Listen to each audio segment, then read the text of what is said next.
দেখুন, রাজ্য পুলিশের বিরুদ্ধে নয়, তবে যা যা করা হয়েছে বললেন, আমার ব্যক্তিগত অভিজ্ঞতায় এই শাসক দলের আমলে যা দেখেছি তাতে কিছুই করা হয়নি। আমি উদাহরণ দিচ্ছি, রাজীব কুমারকে শোকজ করা হয়েছে।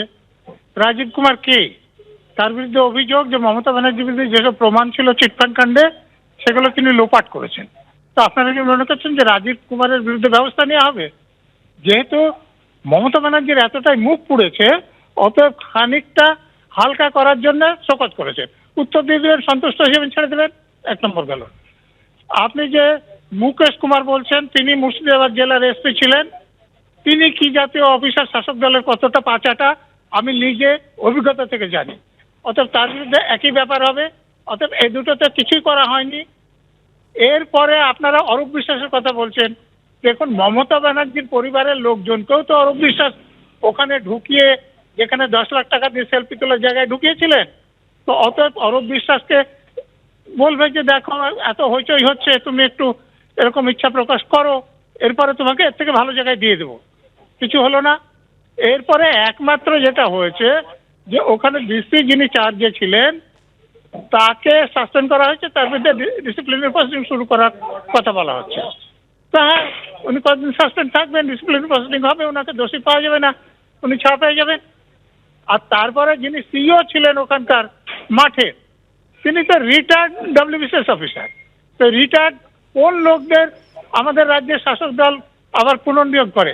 যারা একদম জহুজুর হয়, তো তাকে তো সরানো কোনো ব্যাপারই না। তিনি তো ইতিমধ্যে রিটায়ার্ড, অতএব তাকে ওখান থেকে সরা হচ্ছে, তারপর আরো একটা ভালো জায়গায় দিয়ে দেবেন। অতএব যা করা হয়েছে সেটা শুধু ফেস সেলিংয়ের জন্য করা হয়েছে, ভোট সেলিংয়ের জন্য। ভোট সেলিং কেন? এই যে লোকগুলো মাঠে এই অরূপ বিশ্বাস বা শুভশ্রী গাঙ্গুলি বা এই পুলিশের লোকদের বিরুদ্ধে এত বিষোদ্গার করছে যে এদের জন্যই তারা মেসিকে একবার দেখতেও পাবার সুযোগ থেকে বঞ্চিত হলেন। ওই লোকগুলো যাতে ভোটটা তার বিরুদ্ধে না দেয়, তার জন্য এটা করা হয়েছে। বলুন। বেশ, ধন্যবাদ নজরুল্লাহ।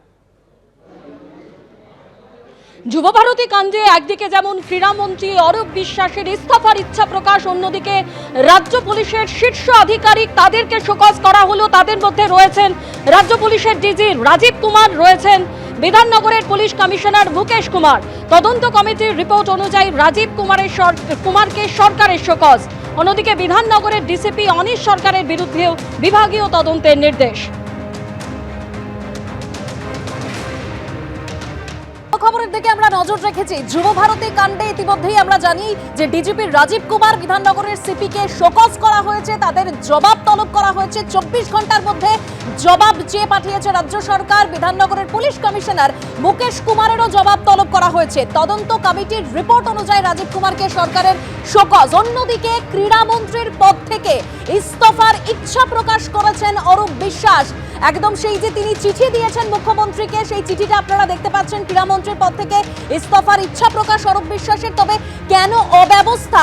24 ঘন্টার মধ্যে রাজ্যের ডিজিপির জবাবও তলব করেছে নবান্ন। বিতর্কের মুখে ক্রীড়ামন্ত্রীর পদ থেকে ইস্তফার ইচ্ছা প্রকাশ অরূপ বিশ্বাসের।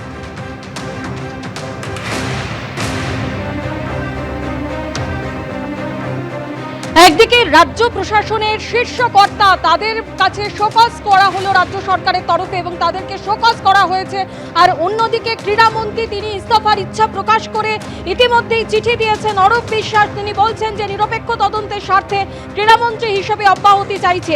অন্যদিকে পুলিশ প্রশাসনের শীর্ষ আধিকারিক তাদেরকেও শোকজ করা হয়েছে। এবং পাশাপাশি আপনাদের জানিয়ে রাখি, যুবভারতী কাণ্ডেই 4 IPS এর নেতৃত্বে সিট গঠন করল রাজ্য সরকার।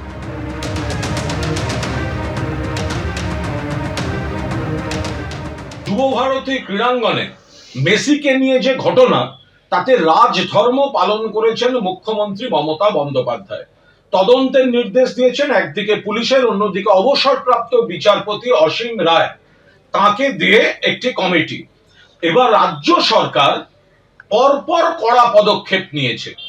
একদিকে ডিজি রাজীব কুমার, সিপি বিধাননগর মুকেশ কুমারকে শোকজ করা, একাধিক পদাধিকারীর বিরুদ্ধে ব্যবস্থা নেওয়া থেকে শুরু করে সিট গঠন, দক্ষ অফিসারদের নিয়ে সিট গঠন। মুখ্যমন্ত্রী রাজধর্ম পালন করেছেন। অন্যদিকে এই তদন্ত যাতে নিরপেক্ষ থাকে সেজন্য ক্রীড়ামন্ত্রী পদ থেকে ইস্তফা দিতেছে ক্রীড়ামন্ত্রী অরূপ বিশ্বাস, ক্রীড়া মন্ত্রী হিসাবে তিনি ইস্তফা দিতেছে মুখ্যমন্ত্রী মমতা বন্দ্যোপাধ্যায়কে তিনি চিঠি দিয়ে দিয়েছেন। এ ব্যাপারে সিদ্ধান্ত বিবেচনা করছেন মুখ্যমন্ত্রী, কিন্তু অরূপ বিশ্বাস তিনি চিঠি দিয়ে দিয়েছেন। আমাদের বক্তব্য, এটা মমতা বন্দ্যোপাধ্যায় মুখ্যমন্ত্রী বলে এবং তৃণমূল কংগ্রেসের সরকার বলেই এই রাজধর্ম পালন চলছে। যুব ভারতী ক্রীড়াঙ্গনে মেসিকে দেখতে না পেয়ে রীতিমতো ভাঙচুর চলে, সেখানে একেবারে লন্ডভন্ড পরিস্থিতির সৃষ্টি হয়, দর্শকরা তাদের ক্ষোভ উগরে দেন। আর সেই ঘটনায় যেরকম আবার জানিয়ে রাখবো আপনাদের, রাজীব কুমারকে শোকজ করা হয়েছে, ইস্তফার ইচ্ছা প্রকাশ করেছেন অরূপ বিশ্বাস। কেন এই অব্যবস্থা? 24 ঘন্টার মধ্যে রাজ্যের ডিজিপির জবাবও তলব করেছে নবান্ন। মমতা বন্দ্যোপাধ্যায়ের গড়ে দেওয়া তদন্ত কমিটি, যেখানে অবসরপ্রাপ্ত বিচারপতি অসীম কুমার রায়ের নেতৃত্বে এই তদন্ত কমিটি গঠন করা হয়েছিল, মুখ্য সচিব স্বরাষ্ট্র সচিব সেই তদন্ত কমিটিতে ছিলেন, তারা এই রিপোর্ট ইতিমধ্যেই জমা দিয়েছেন। কিছুদিন ধরেই ডিজিপি রাজীব কুমারের সাথে ভেতরে যারা রাজনীতির খবর রাখেন তারা জানেন প্রথমে ভাইপোর সম্পর্ক খারাপ হয়, এবং যেহেতু ভোটের আগে ভাইপোর হাতে সমস্ত দায়িত্ব মুখ্যমন্ত্রী দিয়ে দেন, ভাইপোর সাথে সাথে বর্তমানে পিসির সাথেও সম্পর্ক খারাপ, তবে তাকে স্কেপগোট করা হচ্ছে। রাজীব কুমার বা পুলিশ হয়তো হতে পারে যে সেখানে যে তাকে পুলিশিং দেখার ব্যবস্থা তার ছিল, তার সেখানে তিনি অবশ্যই অসফল হয়েছেন। তাহলে প্রশ্ন উঠছে যে 30 টাকার জলের বোতল 300 টাকায় বিক্রি হচ্ছিল, সেইটা কার দায়িত্ব ছিল? সেইটা কার দেখার দায়িত্ব ছিল? রাজীব কুমারের দেখার দায়িত্ব ছিল। তার কি অর্ডার আছে? মুখ্যমন্ত্রী দিয়েছেন। আর মুখ্যমন্ত্রী কেন রিজাইন দেবেন না? তিনিও তো হচ্ছে ল অ্যান্ড অর্ডারের দায়িত্বে আছেন। মুখ্যমন্ত্রী তো নিজে হোম মিনিস্টার। যদি রাজীব কুমার ব্যর্থ হন তাহলে কি মুখ্যমন্ত্রী ব্যর্থ নন? রাজধর্ম পালন যদি সত্যিই করতে হয় তাহলে তো প্রথম আগে হচ্ছে স্পোর্টস মিনিস্টার অরূপ বিশ্বাস আর সুজিত বোস, এই দুজনকে সবার আগে অ্যারেস্ট করা উচিত। আর মুখ্যমন্ত্রীর পরিবারের লোকেরা যারা গিয়ে মেসির সাথে ছবি তুলে ভিউ ব্লক করছিলেন, তারা কোথায় ইস্তফা দেবেন? তাদের কি হবে? তাদের বিরুদ্ধে কে ব্যবস্থা নেবেন? কিন্তু যে ঘটনার প্রেক্ষিতে একদিকে ক্রীড়ামন্ত্রী অরূপ বিশ্বাসের ইস্তফার ইচ্ছা প্রকাশ, অন্যদিকে পুলিশ প্রশাসনের শীর্ষ কর্তাদের শোকজ করা হলো, সেই ঘটনার দিকে নজর রাখবো। গত শনিবার আপনারা জানেন যুব ভারতী ক্রীড়াঙ্গনে ঠিক কি বিশৃঙ্খলা পরিস্থিতি তৈরি হয়, একেবারে লন্ডভন্ড হয়ে যায় যুব ভারতী ক্রীড়াঙ্গন।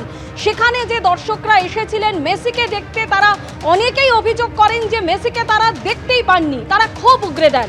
কি বলেছিলেন তারা, শোনাবো। কৃষ্ণনগর থেকে দেখার সুযোগই পাওয়া গেল না। রাজনীতি, খালি সব দিকে রাজনীতি। দিদি দাদা নিজেদের দল খেলাচ্ছে, খালি নিজেদের দল খেলিয়ে চলে যাচ্ছে।